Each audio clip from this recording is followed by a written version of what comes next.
Assalamualaikum warahmatullahi wabarakatuh. Perkenalkan, nama saya Mahfud Ali Mabruri dari program studi agroteknologi angkatan 2019 NIM 100. Pada kesempatan kali ini untuk memenuhi tugas UTS dari mata kuliah Manajemen Sumber Daya Manusia, terima kasih untuk Ibu Nurul Arifianti. Selanjutnya akan saya jawab pertanyaan-pertanyaan dari tugas UTS MSDM. Pertanyaan nomor 1. Jelaskan pengaruh dan hubungan dari karakter, kompetensi, dan kepemimpinan terhadap manajemen sumber daya manusia. Baik.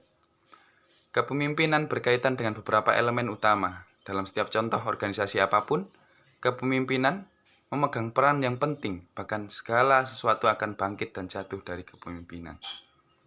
Karakteristik pribadi ini termasuk integritas pribadi, kematangan berpendapat, fleksibilitas, dan rasa menghormati. Pekerja diharapkan mempunyai karakteristik seperti ini yang kemudian dikembangkan dan ditunjukkan dalam menghadapi situasi yang makin kompleks dan serius. Secara general, kompetensi sendiri dapat dipahami sebagai sebuah kombinasi antara 3 hal, yaitu yang pertama, skill, atribut personal, dan knowledge, yang tercermin melalui perilaku kinerja yang dapat diamati, diukur, dan dievaluasi. Dalam sejumlah literatur, kompetensi sering dibedakan menjadi 2 tipe, yaitu soft kompetensi dan hard kompetensi. Jika kedua dari bentuk kompetensi ini berjalan secara sinergi, maka akan menjadikan perusahaan lebih baik. Mengapa hal ini terjadi? Karena sumber daya manusia yang berkembang secara kompeten merupakan suatu kondisi di mana seluruh elemen internal organisasi siap untuk bekerja dan mengandalkan kualitas diri dan kemampuan yang lebih baik. Kemudian soal nomor 2. Jelaskan serta berikan contoh penerapan dan metode yang digunakan dari perencanaan desain dan analisis jabatan dalam manajemen sumber daya manusia. Desain jabatan merupakan rincian tugas dan pelaksanaan tugas. Bagaimana sih tugas itu dilaksanakan? Di mana tugas dikerjakan dan hasil apa yang diharapkan? Analisis jabatan merupakan bentuk pengembangan uraian terperinci dari tugas-tugas yang harus dilakukan dalam suatu jabatan. Penentuan hubungan dari beberapa jabatan, dan penentuan tentang analisis jabatan.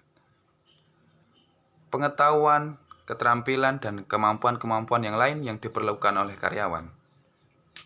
Analisis jabatan mencakup 2 elemen, yaitu 1, uraian jabatan, dan 2, spesifikasi jabatan. Contoh pada studi kasus yang penerapan, pengaruh analisis jabatan terhadap kinerja pegawai, studi pada sekretariat daerah pemerintah Kabupaten Malang. Nah, metode ini, penelitian ini dilakukan dengan cara pengambilan sampel dari suatu populasi dengan menggunakan kuesioner sebagai alat pengumpul data.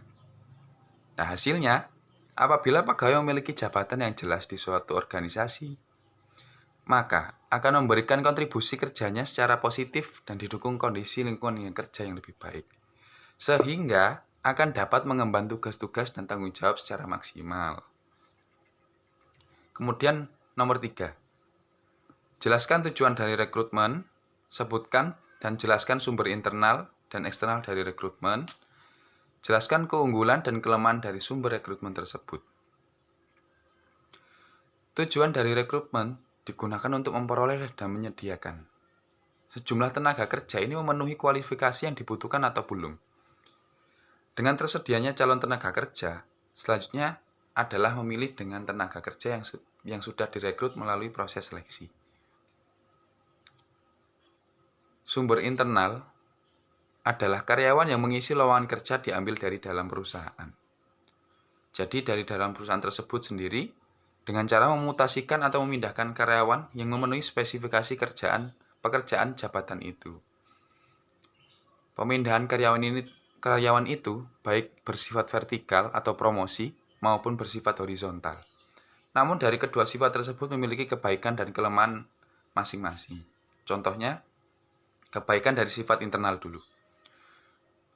Yang pertama, meningkatkan moral kerja dan kedisiplinan karyawan karena ada kesempatan promosi.